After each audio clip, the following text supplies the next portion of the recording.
All right, Coach. So we're recording. So I appreciate you doing this. Just kind of give everybody a little bit of background on how you and I met. So we both presented at the Youngstown State Conference. That was the first time that I'd met you. I didn't even know you before that. And we had you did an awesome presentation talking about force plates and how you've been utilizing them at Akron. And I know I kind of picked your brain a little bit there at the end of after that conference was over, and we chatted a little bit. And then I thought it was definitely worth reaching out to you to try to get on here. And like I said, we're going to be we just started using some GPS data with our football and basketball, and we're getting we have these force plates that we're going to start using for all of our athletes. So it's definitely something that I got. Anything and everything that you tell us is going to be usable information, like in terms of that kind of stuff. So, but like I said, appreciate it. Looking forward to chatting with you.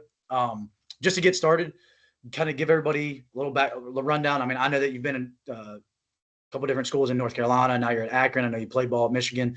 Kind of just give us a background of your playing career and then now your coaching career.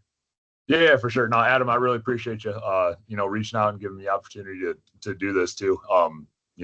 Every chance we get to develop professionally, I think is huge. So I really appreciate that. But as far as background goes, I guess I'll go kind of start from the beginning. Small town kid from Southern Michigan. Ended up kind of getting to live out my childhood dream a little bit and play at the University of Michigan. Loved every second of it. Had a really unique experience there. I was there for 5 years, did a redshirt year. So kind of, redshirt, was a starter, kind of rolled through about every role you can as a player there. Was really, really lucky to, take the next step. I had a quick over in Poland after that.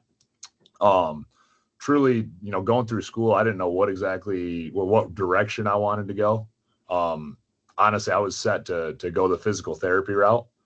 So that was kind of the plan. I'd applied all these things, ended up going over and trying out the professional life. Wasn't for me, came back, and my strength coach in college, John Sanderson, got a hold of me, and we had, gone back and forth, and he convinced me, like, hey, just come in and try this for a few days. And honestly, by the first afternoon that I was in with him, I'd fallen in love, and I knew that's kind of the track I wanted to go. So I was back there at Michigan with him for a year, soaking up everything I possibly could. Very, very thankful for that experience. Then I was lucky enough to get hired at Western Carolina.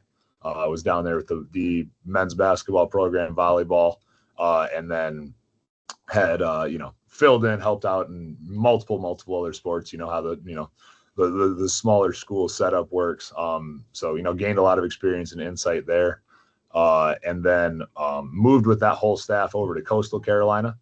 Was only moved with that basketball staff over there.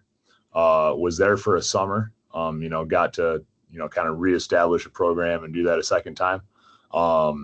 And then, late last summer, I got the call up here to Akron and jumped on it. And it's been an awesome experience since. Really enjoyed the environment here, really enjoyed the team, the guys. So yeah, that's kind of, the history of it in a nutshell. Yeah, I think I want to touch on the playing career and kind of how that translates in terms of just like your coaching style and expectations for a weight room and stuff, especially with a sport like basketball, because I think it's still something that maybe not, but to an extent seems like it's sometimes still a little bit behind the curve in terms of the players like appreciating and valuing it as much as they should. But real quick, how awesome is Western North Carolina? Like, is it not the most beautiful? Is it not one of the most beautiful places in the world? Like, your postcard every morning and every evening. It's so I worked for the Rockies, and my minor league team was in Asheville, North Carolina, so probably about an hour and a half east of Cluey. So I've been in all that whole area, all the waterfalls, all the just the forest. Like, it's amazing down there. Definitely a place that I would like. It's like one of those places you want to like retire to, like have a retirement cabin back in the woods somewhere there. Yeah, for sure. So obviously, like that's something like I didn't play college sports, so it's one of those things where I've kind of feel like I've had to develop that mentality of what it is and really developed an appreciation for what, especially at Division II level, of what our athletes are going through because of just lack of resources and lack of funding and things like that. For you, like you said, living out your childhood dreams and then getting to play high level Big Ten Power Four basketball. You got to chase down your old. I don't know if you were getting NIL money. You're gonna have to do that thing where you chase down your old NIL money from back then. It's in the works.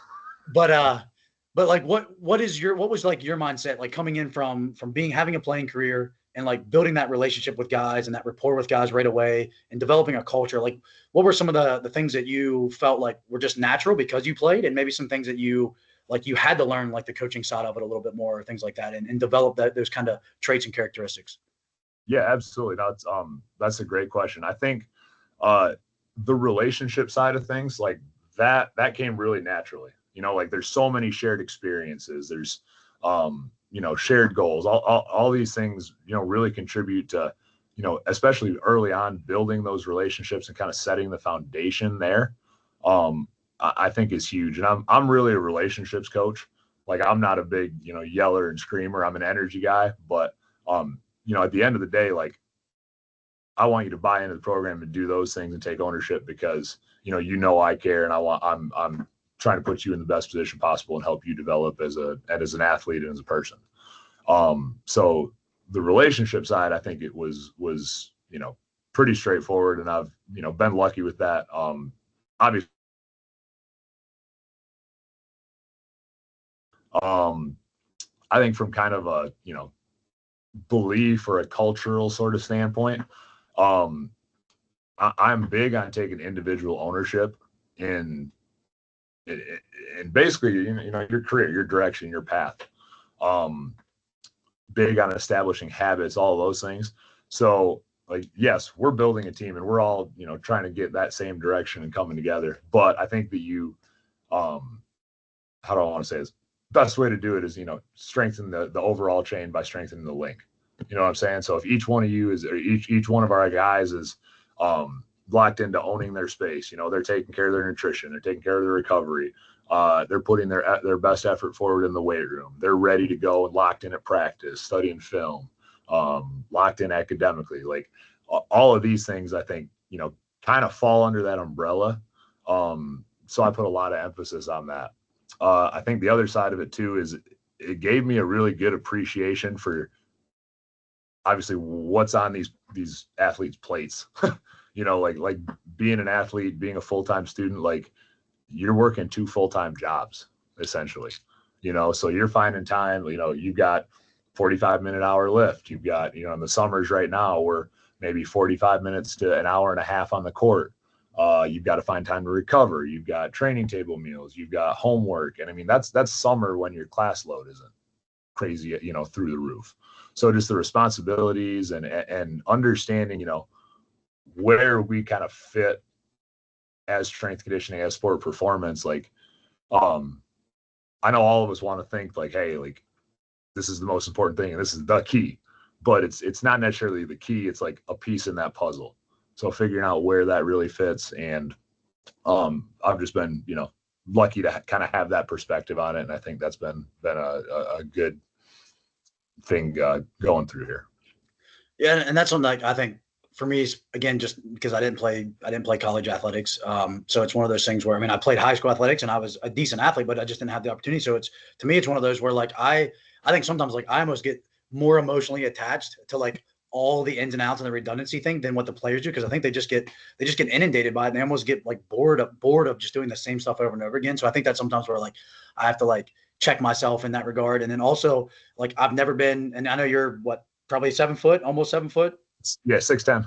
6'10". So like I've never been 6'10". Like I'm 5'7". So like for me to do stuff in the weight room is way different than a 6'10", 7 foot basketball player. So it's like one of those two. Like I feel like that's something I've really had to grow, with. And I actually had a really good conversation back.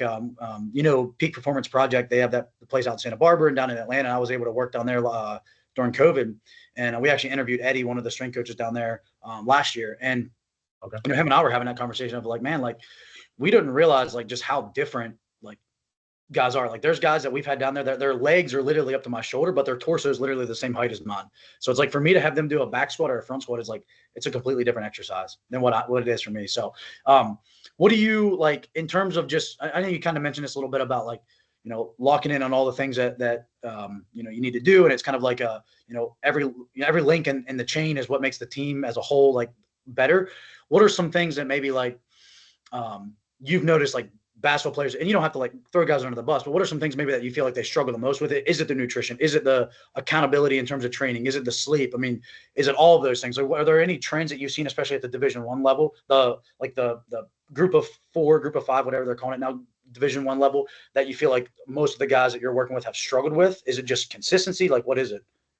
Honestly, it's so individual. It's person to person. Obviously you have these huge buckets. In general, college kids tend not to eat the best. Maybe they're, obviously that sometimes they're drinking and eating pizza and stuff on the weekends. Like I think that's everywhere. That's not necessarily absent in this setting either. Our and I think that really goes back to trying to build quality habits and having high standards for yourself, because that is like, translational situation to situation.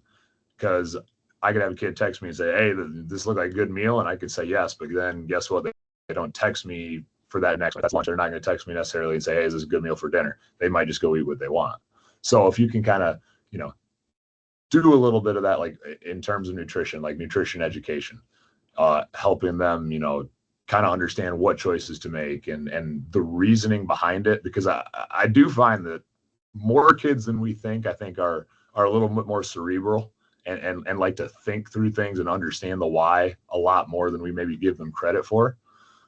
So I think any opportunity, whether it's, hey, why are we doing this exercise in the weight room or this lift?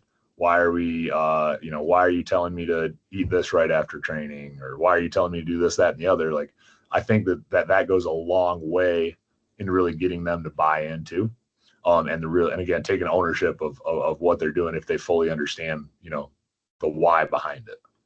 Yeah, I definitely agree. I think it's one of those where I think sometimes a lot of our, especially like a fair amount, our athletes are usually pretty smart. I think it's one of those things where sometimes they almost kind of play dumb just so it takes a little bit of accountability off of them.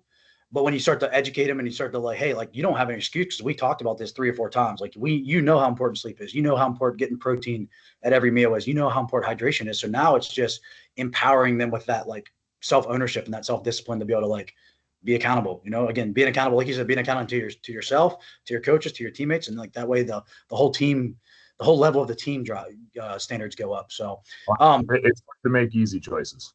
And exactly. I say that to my Yep. Like they're simple. I think, 95% of people out there could tell you if you ask them straight up, like what's the right choice in this situation, Yep. But very few of them will make those choices. Yeah, no, 100%. That's a great way to say it. It's hard to make easy choices. And again, I think a lot of times like that's what we get paid to do. Like, yeah, we can coach a squat, we can coach a deadlift, whatever. But I think it's really, we're to an extent, we're getting paid, whether it's right or wrong, that we kind of end up being like the team disciplinarian, mental toughness, and all that kind of stuff. Like we can debate that, but I think a lot of times our jobs, athletic trainer, people that are in this kind of performance realm, like we end up being like the maturation, accountability, education gurus in terms of like helping these athletes like actually start to make real decisions, not make the same mistakes you did as a freshman, as a sophomore, junior, and a senior, and kind of just really grow up and learn from your mistakes and like you said, make more of the easy choices, make more of those like more often. So kind of getting into, you mentioned like summer schedule, like what's your summer schedule kind of look like? Kind of the days that you guys are lifting, how many days you're lifting, if you're doing conditioning on separate days, conditioning on lifting days, conditioning just through practice, like what kind of like basically what does this look like, or next week look like for your guys right now? Yeah, for sure. So part of setting up the schedule, the summer schedule, coaches is like, and I think it's important to do this on the front end, is like what direction is your team? Like what's going to kind of be your team's identity during the year? Like last year we were getting up and down the court, we're running, we're getting a lot of shots up, we're playing fast. And I think us here at Akron, we're going to be similar to that, or very similar to what we were last year in that sense. So you kind of got to tailor that schedule, what exposures you're going to give your athletes to kind of match that when you can. And obviously I have the luxury of, having one 15-person roster here right now. So obviously it's got to be, what's your environment and what situation are you in? But for the summer, we have, 8 weeks of 8 hours. And that's a Division I. Does that stretch on to Division II too? I forget. No, nothing at the Division II levels can be mandatory over the summer. Okay, that's what I couldn't Which remember is how. which is I get because no one's really on his full scholarship, but it's Yeah. it's crazy to think that. Like it's honestly it's scary. It's scary for like the fall sports, the soccers, the football, the volleyballs, like the sports that like you have no idea if they've done anything to prepare them. Now we do. We have ways to do it. Like we have ways to track accountability and things like that. But in theory, there's no real guidelines of like, hey, you have to do this or you have to do that. And then they show up and they have to try to get ready to play the game in like 2.5, 3 weeks. It's crazy. Hello. So, sorry, can you hear me? Hello. I can hear you. Okay, you're back. I don't something that all just cut out. Sorry. Sorry, no, that's fine. I was just saying, like, yeah, we don't have any like strict guidelines in the Division II level. Everything's basically voluntary. There's no. I mean, I guess the guideline is like nothing can be mandatory more than anything else, which again is frustrating. It's scary because you got kids that you have no idea what they're doing. But it is what it is. It's the world we work in at the Division II level. So, so then what does a week look like for you guys? Are you guys lifting every day, 2 days a week, 3 days a week? So basically, right now we're 4 days. I like to we're going Monday, Tuesday, Thursday, Friday in the weight room. About 45 minutes blocks. Our Mondays and our Thursdays are before any practice, any individual group work, any court work there. Folks and I, when I train our guys, I like to run a full body program. I don't like to do splits, anything like that. So we're kind of hitting our major buckets: lower body push, upper body push pull, posterior chain, core, and then throwing any of that accessory work in there. So I like to hit all that. I do kind of like to focus on days. That Monday, since we're relatively fresh, we'll incorporate some power work in there. That's kind of our more lower body. That's our squat day too. That's kind of our lower body strength day. Send them out on the court, get the most out of them there while they're fresh. Tuesday, I kind of flip it. That's our heavier upper body day, with a lower impact conditioning component to it. Right now I'm running a lot of VersaClimber stuff. I just love that, especially for the population of athletes I work with, being basketball players, taking as much of that impact out as I can, longer term, I think it is good for them. So Tuesday, Wednesday, is just a conditioning day. That's kind of our one main, court conditioning day. I want them to get an exposure still of, what is something similar to a game going to be. So, we kind of have our block there. And then back to it, pre-practice Thursday. Again, a little bit more of a dynamic effort day. I like to incorporate some elements of conjugate in there. But again, that one's a full body, really a priming day, because they're pretty fatigued at that point from the week. And then Friday, that's my day that we got to go after them. That's our volume day, making sure that we're getting playing time under tension. That's kind of I'm going to drag you through the mud a little bit before you go home and have 2 days off for the weekend. And then we get another good hit of conditioning to finish out the week there. Yeah, no, that's awesome. I like that. I'm more of a total body type person, but we are like a total body lift type person. I like 3-day splits. I think 4-day splits work really well. But one of the things that we did this year with our football guys is the players and the coaches kind of wanted to see if we could try a 4-day split. And I was like, the summer's the time to try it. So most of our guys are doing it remote, but we have about 15 guys showing up in person right now. And honestly, it's actually going really well. So we basically follow the exact same schedule that you're doing, but just for football. Monday's kind of more of like a sprint day, and then we do upper body. Tuesday's more of a lower agility, lower body power, lower body day. And then Wednesday's our conditioning day. Thursday, we're back to like some sort of acceleration, and then upper body. And then Friday's like our change of direction, heavier lower body. And then we kind of do we've basically been doing these like Friday, like just finisher challenges things. We're doing like, whatever it is. It might even look kind of like a little CrossFit real quick. Like last week we did like 50 wall balls, and just so you could do it in the fastest time. And then like this week, it's going to be like a sled push relay race thing. So just something to finish, kind of wrap up the week and stuff, and get everybody kind of moving, doing some different stuff. So I'm actually liking the 4-day split. Like it's something I haven't done in a long, long time. I don't think it's something you could do in season as well. Other than maybe like real small, like short 15, 20-minute lifts or something, but I do really like it so far. So, You mentioned, and we'll get to this maybe in season as well a little bit, but you mentioned like that Wednesday conditioning trying to look similar to a game. Are you looking at game data from the past season and trying to like the averages of kind of what all your players do? Are you and then like kind of just slowly building them over the summer with that? Like it might be you're going to, this week was 75%, next week's going to be you're going to try to hit 78% of the same distances, or are you just basically saying, hey, like we're going to like condition like it's a game and we're just going to hit whatever we hit and just kind of retroactively then looking at the data? Or are you kind of like planning that conditioning out throughout the whole summer? Yes. So to be honest, Adam, normally, so I don't run our catapult stuff during conditioning. Well, I run it, but I don't necessarily parse that out and only look at that. When I'm looking at building guys up and making sure, we build that base and are moving toward having that capacity, that appropriate capacity, I'm really looking at our team days for court stuff. So how we kind of have it laid out right now, we'll have one day of the week, basketball wise, we're doing group skill stuff, another day where it's an individual skill session. And then we have 2 days a week right now that are the group set or the full team. So that's kind of mimicking the practices. Well, not really mimicking, it is essentially a practice. But how do we build those up and talking with coaches and kind of piecing those together, like, hey, maybe this week. So obviously catapult runs on player load. That's their main metric. That's what you're looking at. That's your workload there. But hey, if a normal preseason practice, and that's what I'm looking to build. Like my main goal in the off season and because we kind of split it up into 3 training camps. We'll go first summer training camp, second summer training camp. They're each 4 weeks, and then another 4 to 5 week training camp in the fall.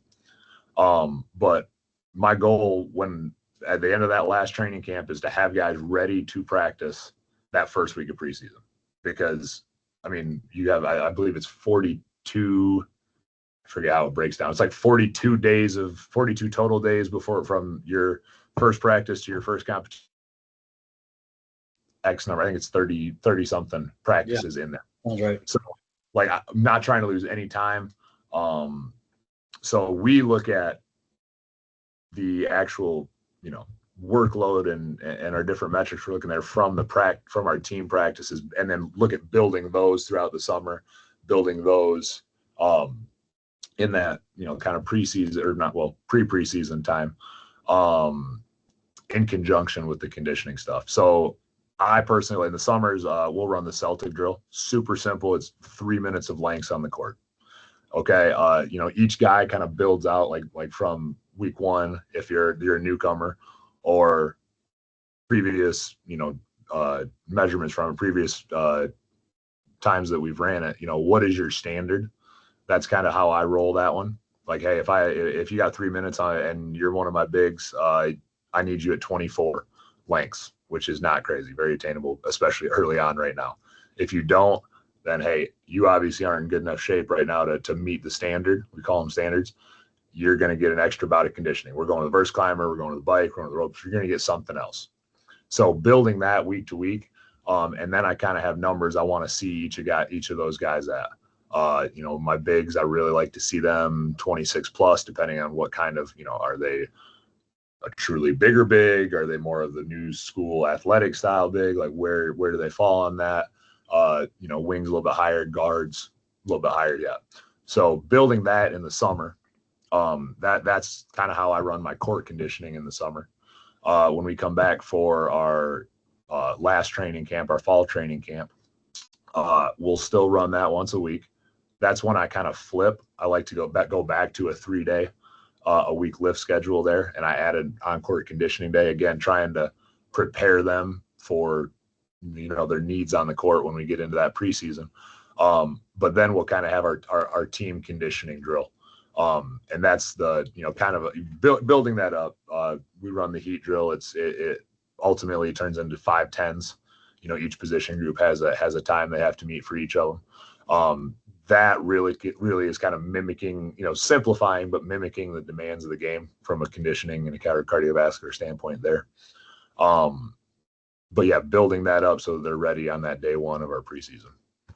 Yeah, honestly, I probably was overlooking that aspect because really what you're doing over the summer is you're not necessarily like you don't need to be in they don't need to be in game shape. They just need to build up the volume to be able to make it through Yeah. practice. Like really, and that's it's very similar to what we're doing with football too. And I don't know, I should have thought about it like that because with football, like the scariest 2 weeks as a strength coach is those 2 weeks of fall camp where guys go from like, especially at our level, potentially sitting on the couch for 3 months to Yeah. now you got to practice basically 12 days out of the next 14 days in a row, potentially doing like not really not really 2 a days, but you have a practice, then you're going to lift, and you're going to go do a walkthrough later, and your days are basically 16 hours long essentially. So it's Mhm. really you're building them up to just be able to make it through kind of those first 2 weeks of fall camp, and for you guys, it's basically more just making it through that 45-day period or whatever. Very similar to us too, and that's something that actually um, we I was looking at with our data is I realized that like and again, maybe right now is not the best time to be doing it, but the conditioning that I have our guys doing now is we're basically doing a 3-day split with basketball and 2 conditioning sessions. One day is more of like an aerobic kind of capacity day, and then the Yep. other day is more of like an anaerobic capacity, aerobic power, somewhere kind of in that realm. But Yeah. I realized like, hey, like our best guys, like they're running 3, 4, sometimes 5, 6 miles a game sometimes. So like what I actually started doing this year, instead of doing miles and like recording their mile time, I kind of did what you're doing with the 3 minutes, but I started doing hey, let's just you're gonna run for 12 minutes and just run as go. And I had the guys that are training in person, I had them just go out to our football field and just run around we're running around the soccer field to kind of measure distance, basically count each lap as a 400 meter. Just run for 12 minutes straight, and then record your time. And then next week, let's try to beat it by 1 meter or more. And then I did that for 2 weeks, and then we did 15 minutes, and then now we're up to 18 minutes. And I'm probably going to cap it at 20, and then kind of back off like the back half of the summer and get a little bit more like with intervals and stuff. But it's actually something that I realized, like, man, I don't know if I'm actually exposing these guys, especially guys training remotely. I don't know if I'm exposing them to enough, like, just total work, I guess would be like you said, like basically like you said that accumulated acceleration load. Like I don't know if I'm putting enough load on them by just doing 5 shuttle runs in the middle of July. Like I think we need to do something, like you said, whether it's using the VersaClimber, whether it's using the assault bike, it's something just to get them. They just need more volume because when they come back in the fall, that volume is what's going to catch up to them. Anybody can do 4 or 5 sprints, but can you do 25 sprints? Like that's what's going 100%. to And catch up. that's where I think it's really important to, you know, not be to be really adaptable and not like stuck in like, hey, this is how I want to do it, because you got to really tailor it to your environment. Like, you guys in your setting, like you don't have the luxury of having these guys on the court for 4 hours a week with coaches and getting basketball workouts. So like when I'm planning my stuff, like I know these, and obviously that has to influence lifts, because if I blow my guys up and then 15 minutes later they're expected to go out and for a team workout on the court, that's probably not I'm putting them at increased risk of injury. Like so just being able to kind of tweak and tailor what program you're wanting to put out there, whether it's from a lift standpoint, conditioning standpoint, wherever it is, just having that ability, I think, is really important. Yeah, and I think what sometimes we forget too is like what you said is like you're not, most of those guys are already really good at basketball. Like so they need to continue to spend time playing basketball. Like that's what they're there for. They're not there to be on the Akron weightlifting team. Like so we can't use the weight room to, now we can definitely push them this time of year, push them, make them sore, make them like kind of hate life a little bit every once in a while, maybe not be able to walk up a flight of stairs after Friday's lift, but you do that in July, August, September, like coaches aren't gonna be very happy. Players aren't gonna be very happy if they can't go out and play their sport, practice their sport at a high level. So, I want to move over just to the force plate stuff, because obviously that was what your presentation was at Youngstown, and I really enjoyed it. And like I said, it kind of made me like envious of the fact that you guys were able to utilize that stuff, because it's something that I really like to do, and I want to be able to use it more. And now that we're getting it at Fairmont, my mind's just kind of like going all over the place of what's the best method for us to use it, or make it utilize it. So kind of just give us like a little bit of just, maybe even like if you were to like basically your elevator pitch on like what you're using, or let's say you get a freshman come in, and let's kind of do it like that. So you get a freshman come in and you're basically explaining to them, hey, here's what we're going to do. Here's how we, obviously you're going to do three jumps, 3 counter movement jumps. Maybe you do like depth jumps, whatever it is that you're doing on it, and just kind of like walk us through that process, and then kind of how you like regurgitate that data to them and potentially to the coaches. Yeah, for sure. So we'll do a number of tests on the force plates. I try to keep it as simple as I can. Like, obviously there's the number of tests you can do, the number of metrics it puts out. Like, you can go down the rabbit hole really, really quick. So I think it's smart to keep it simple, and just don't complicate it. Don't go too far. Like, set what you want to look at, and then stick to it and do that consistently. So obviously, kind of the granddaddy of your test there is going to be your counter movement jump. There's a lot of different variations of it. You can do it, I've seen people do it with dowels on their shoulders. You can do it with an arm swing. I prefer just to keep it really, really straightforward and consistent. We always go hands on hips. The first time they test, just like everything else, first time they bench, first time they, do a goblet squat, whatever it is, like, I'm taking them through it really slow. Like, all right, every time you step on this plate, you're in the center, you're facing forward, you're not talking, because that's going to cause disturbance in the measure. And just make sure that they have that foundation, just like everything else. You're slowly walking them in and integrating them into your program. Get their initial jumps. I tend not to read too far into maybe those first couple weeks. Obviously, you look back and compare them and say, hey, this is their initial jump that was 15 inches. Now look here, you're 19 inches, stuff like that. You're inevitably going to do that. But there is definitely a little bit of a learning curve. It's not crazy. They're athletes, but there is a learning curve to it. And you got to keep in mind all those other factors. They're coming in. This is their first time in a college setting. They're going to be tired, fatigued, sore. So stuff's going to fluctuate, especially those first couple of weeks. In that time, I also like to get I've done this the first time this year. I'll do a isometric belt squat. Trying to get that basically that force, peak force capability and rate of force development ability there. I think the ISO belt squat is just, again, not a huge learning curve on that. You can teach it pretty quickly and they pick it up pretty quickly. And then the other one that I like to do is a squat jump. So combining our counter movement jump, squat jump, we get that elastic utilization ratio. And that's a way you can go forward and kind of individualize their training a little bit. And again, depending on the kid, once you've, got to know them a little bit, you can start going into a little more depth, not as much depth, about what you're looking at. But kind of keeping it, going back to the counter movement jump. I'm looking at, once I have that data, I like to look at the shape of the force time curve, and kind of let that point me in the direction of what they need. There's different shapes. There's unimodal, there's bimodal, depending on how many force peaks they have. And then you kind of further categorize those based on where the peaks occur. Are they in braking? Are they in that propulsive phase? And this can kind of tell you, where are these individuals lacking? Basically force generation power is what I'm getting at. And then you can kind of take that and tailor your training once you've kind of onboarded them. You're not really necessarily, I don't necessarily individualize stuff a whole lot to freshmen outside of weights and what they need there. We'll do some mobility stuff, but this is more as they've kind of graduated out of that initial, just that initial period of learning and on taking and just getting used to everything in this setting. So yeah, that's kind of what I'm looking at there. And then, so that's kind of what I look at it from a testing standpoint. I also like to use them for kind of longer term fatigue monitoring in season. I'll kind of combine that with our catapult and our player monitoring data. So, I believe I have it set up that it's the last 5 tests. It'll give a comparison real time once they jump right on the tablet there. So that lets me walk out and be like, hey coach, like, hey, we're dragging today, or hey coach, like, we're looking really good today. I think we're fresh.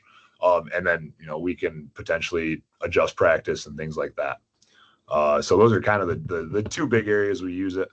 Yeah, I don't know if I necessarily answered your question. No, you definitely did. I guess I have 2 follow-ups, and one of them we'll stay on the fatigue aspect. So you said that you're looking at the last 5 jumps. Are you comparing that jump number 6 to the last 5? Or are you comparing those 5 to like the previous part of the year, or like their previous history?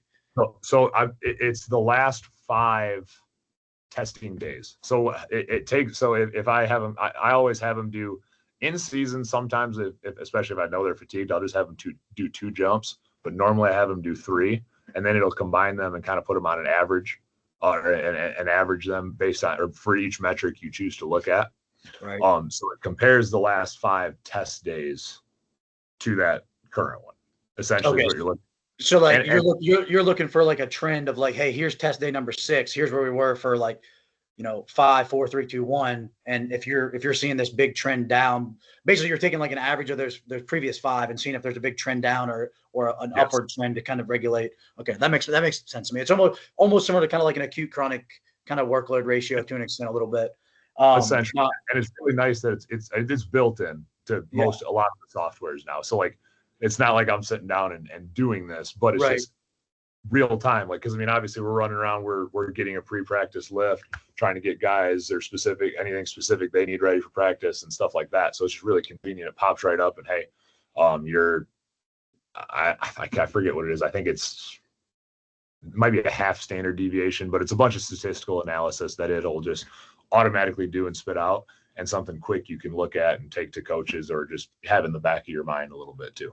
Yeah, that makes sense. Then are you trying to jump once a week is like the idea, or maybe every other week? Like how often are you trying to go in season? So in season, I like to do it every lift. Oh, that's awesome. Yeah. So we go 2 days a week in season. Especially once you get in your conference season, we're basically locked into, we play every Tuesday and then either Friday or Saturday. So I'm jumping them every Sunday and then either Wednesday or Thursday, depending on that day. So like once you get in, I mean, obviously once you get into that structured, consistent schedule, you have that luxury a little bit. And then you can go in and manipulate it a lot of different ways. Like this is what I was kind of talking about, like going down the rabbit hole. I've sat down and looked at it and said, okay, I want to look at every jump only coming off of an off day. So, okay, how far there? Well, every jump the day following a game, what's the difference? What does that look like? So you can go a lot of different ways, but I think, just for practical, like actually implementing it, right. I think keeping it simple and the way that, I mean, we have Hawk and stuff. Just the way that that's kind of set up and allows me to do that on the fly really quickly and just make mental notes, I think is really beneficial. Yeah, that is cool. I like that a lot. So then the question I was going to ask, but I do want to come back to that fatigue aspect as well. But the metrics that you're looking at, obviously you're looking at the shape of the curve. You're also probably looking at some sort of eccentric metric, a propulsive metric, or a braking, I guess, not eccentric, whatever you want to call it. Same thing, propulsive, and then like maybe something with the amortization phase. What like again, you got a junior, senior, somebody that you know, and you've kind of seen their curve kind of change over the years. What are maybe some things that like might fluctuate with their program? And I guess you could tie in like the isometric thigh pull. Obviously, if you have a guy that's really weak, then you just, like a freshman, that he just needs to squat and deadlift and just do the basic, powerlifting kind of like exercises. But like, are you looking at things like, hey, if your strength is already a certain level, if your braking phase is really good, but you need to do more propulsive, we're going to do like more reactive plyometrics, or like what are maybe, is there any example you can give us of like, here's this athlete that has this forced time curve and this athlete that has this one, and this would be how their program's different? Yeah, absolutely. So like, I mean, the one that kind of jumps out to me is, looking at their force time curve, that early unimodal shape. All right. So like that peak force is occurring in that braking phase. All right. So that's telling me they're more of like an elastic jumper. They really utilize that stretch shortening cycle. They're not getting as big of a contribution from that concentric muscle action and driving up. I don't know. You don't really refer to it as eccentric and concentric, but during that propulsive phase, they're not as good as at creating force, Right. Well, applying force during that phase. So what do? You're going to, start incorporating a lot more accommodating resistance. I like to do that kind of on our power day, if that's in the off season. So that Thursday, basically what can you do to take away that stretch shortening cycle a little bit? If you're looking at a jump standpoint, seated box jumps, things like that are great there. Yeah, that's kind of the big one. Do you do like pins, like squats off pins to where they're not really in a east, they're just starting already at the bottom of their squat and just dropping up and things like that? Yeah, all that's definitely a possibility. I've used those in the past. That kind of stuff I like to keep in my back pocket for in season just a little bit. Right, that makes sense. Yeah. But yeah, so like there's a million different ways you can go with it, and I think it really depends on what resources you have available, what's your setup in the weight room, and what are you trying to get out of it at that point.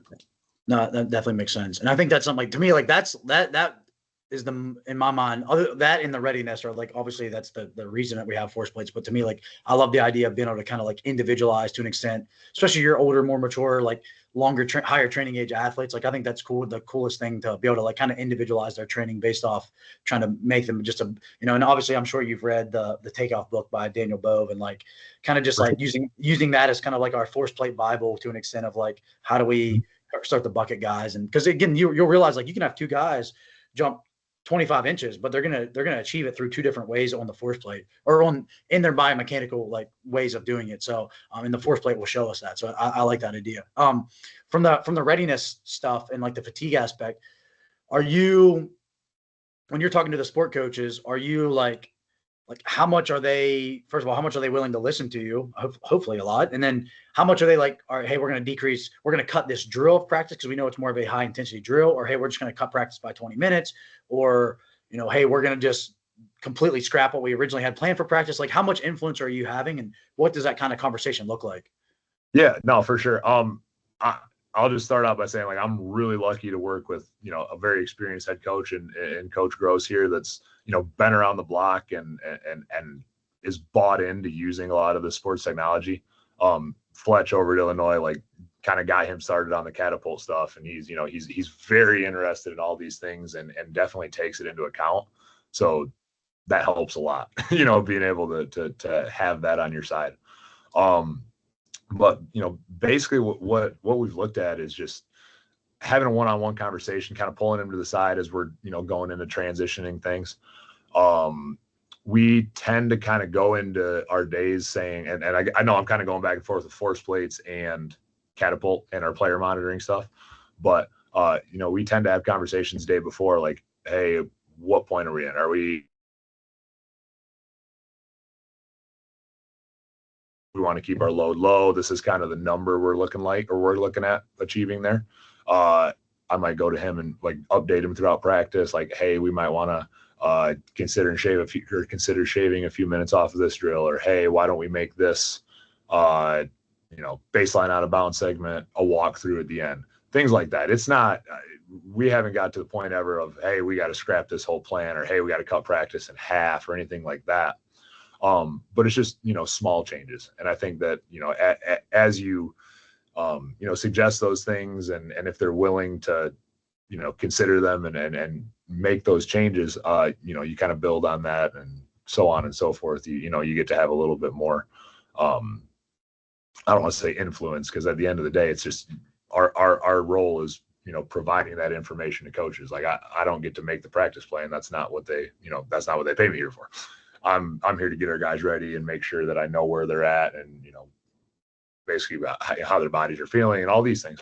But that's kind of how that's looked. And on the catapult side of things, basically kind of retroactively going back and looking like, hey, this is today's practice, especially when we're in season. What's kind of our plan to make sure guys are fresh for game day? That's kind of the name of the game there. Yeah. I think that's go ahead. Hold on. And for a while it's kind of trial and error, and it's team to team. Like, maybe say last year's team, we needed to be at a 200 player load 2 days before the game. We want to ramp it up and be 4 to 5 day before game, and then game day we're normally 5 to 6 per guy, something like that. It might be completely different, and it's just figuring out what works for your team and the style of that your coaching staff likes to run practice and play. Yeah, I think that's kind of what I was gonna say is it's kind of one of those where it really depends on, do the players respond better from like a walkthrough only on the day before a game, or do they actually want to? Should they be running up and down the court to kind of get themselves in the flow of a game and then go to game day? So it's like it's kind of that, like you said, it almost might be a year by year thing, and just kind of what your team culture is, what the guys like, what the guys are able to recover from, the maturity of the guys. I think we go back to what we talked about at the very beginning. Like, are the guys mature enough that, hey, if we're gonna have a hard practice on a Friday and we play the next day, are we mature enough to be able to recover Friday night and Saturday? If we're not, then we probably need to have a hard practice on Thursday instead. Like, so it's one of those where, like, I think that's an ever, like, a very dynamic, like, ever flowing kind of aspect of things. So no, I think that's awesome. It's definitely something that myself and our basketball coaches definitely need to continue to get better at as well. Just from a understanding of here's what practice looks like, here's what games look like, and just make sure that we have a plan. That's my biggest thing. My biggest thing from like you said, like influencing stuff is like my only influence is like I just want us to have a plan. Like I don't want us to just go into practice the day before a game and end up running more distance, covering more distance than what we're end up going to run in the game the next day. Like that just seems silly to me. So For sure. I know you got go ahead. Just add something there. It goes back to our ability as strength coaches to kind of adjust too. Like there's always that chance, hey, we lost to a team last night, we definitely should have. There's always that chance that coach might come out like hot and heavy and pissed and send in a message. So we've got to also be able to recognize that us, hey, what can we do? Maybe I'm changing this lift the next day to, or if I know that's coming, maybe I'm changing this lift to more of a recovery base. We're not going to do nearly as much, like those kind of things. Right. Absolutely. Yeah. Because if the coach is mad and wants to have a hard practice and we also are mad, and we want to have a hard lift. Like now we're the ones that have to check our ego because we're secondary to the sport. So it's definitely something that we have to adjust for sure. So I know you got to run here in a couple of minutes. So we'll do a couple like just rapid fire here questions. What's kind of maybe something that just since you've been coaching that stands out about like the transfer portal, like how it does it affect what you do? Does it, because you might not have a guy for 4 years, you might only have him for one and done, or it might be one and he transfers somewhere else. Like what does it affect anything at all? Does it go into any aspect of what your programming is?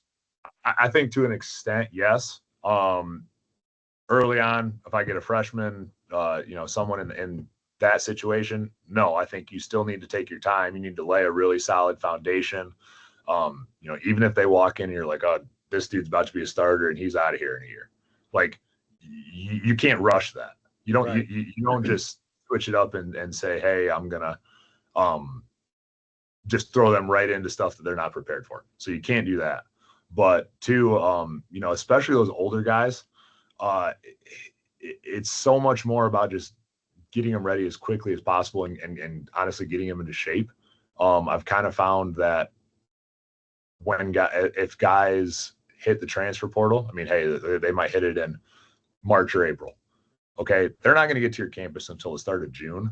Right now, and I mean, you guys would be even worse. But like, they're not going to get there to your campus until the start of June. So that and realistically, they're probably not working out as hard as they should be. They're not keeping themselves in shape. So a lot of times you're having to do a lot of damage control as quickly as you can and getting them ready to go, just like you are in the summer with everyone else. But a lot of times those guys tend to be even a little bit further behind there, just because they've been away from a program for that long. Yeah, I think that's actually a really crucial aspect that a lot of people, other than probably strength coaches, don't even really think about, to be honest with you. What's maybe some of like the biggest struggles that you had as a young coach and kind of now getting, I mean, this is what year are you in? Going into year 4. So I'm still a young coach. Yeah. So you are still a young coach. So what's maybe, let's just say it like this. And what's something that you feel like as of right now, you still need to get better at, then something that you definitely want to try to improve on? Honestly, I think a lot of it is confidence and like imposter syndrome. What I'm saying? Like, I think once you've gotten into this setting and like you've done a lot of the work, like be confident in what you're doing. That's really my biggest thing. Like you see all these things like, oh, this program's doing this strength coach is posting that. Like, you're like, oh, am I doing enough? Is my stuff good? Like, you need to have a really good perspective on that. And like, I'm doing what I know in this setting that I'm working in every day. And that's how I'm going to get the results. So like, I think just kind of having blinders on a little bit would be is very helpful. Yeah, I think that's huge. I mean, I'm in year 10 of my career, and I still feel like sometimes I'm like, man, should I just throw everything out the window and just start over? Like, you know what I mean? It's just one of those things you're never, again, I think a good strength coach thinks like that. I don't think we should ever feel like we know everything. I don't think we should ever feel comfortable. It's kind of that Dunning-Kruger effect of like when you're a first year intern, you feel like you know everything. And then when you're a 5, 6, 7, 10-year strength coach, you're like, man, I don't know if I know anything about what I'm doing. So I get that. I completely understand that. What do you think about if you were going to hire an assistant coach, or you were going to hire, like, I know you mentioned you had an intern, what kind of things stand out from other young coaches, like whether it's going to be an intern position or if you had a GA position or an assistant position, like what would be some things that you would be looking for? Yeah. I mean, just really simply, like, you have to be a good person to start, I think that goes without saying a lot of time, but I think sometimes it needs to be said. Like, I think you need to be a good quality, caring person that really wants to be in the setting. Like, I think your motives need to be in the right place, and it's hard to purse that out on people sometimes. But like, I don't want someone in here that just wants to be a strength coach. I want someone in here that wants to have a legitimate impact on these young men's lives. In my case, so that's kind of one of the big things. Someone that's always hungry and eager to learn. And then is just, overall responsible. Like, if you handle your stuff, that goes a long way, because everyone in the setting is getting pulled 50 million different ways. So just being on top of your stuff and kind of just being a professional.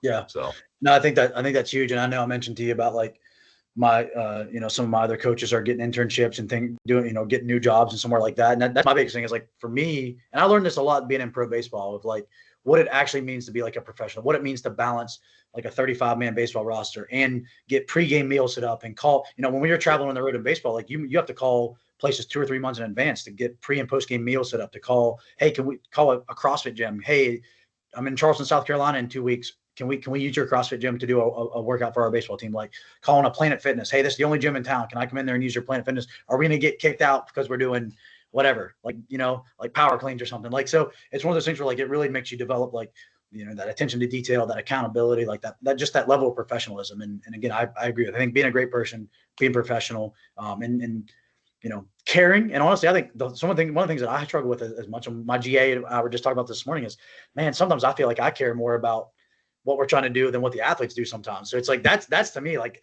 it's almost like where like my enthusiasm sometimes is like, I have to check my own enthusiasm, because it's like, look, these kids aren't getting paid. They're not NIL, especially at our level. Like they're not getting NILs. Like they're here. They're just getting their education. They just want to play some football or play some soccer or whatever, and just be a part of a team. Like take it down a notch. But no, Coach, I know you got to get going, but man, it was awesome catching up with you. Definitely looking forward to staying in touch with you. And good luck to you guys this season. I really appreciate it. Absolutely. No, I appreciate you, Adam, and good luck with summer, and I hope you enjoy it. Yeah, thanks, man. Appreciate it. Thanks. Yes, sir. Take care.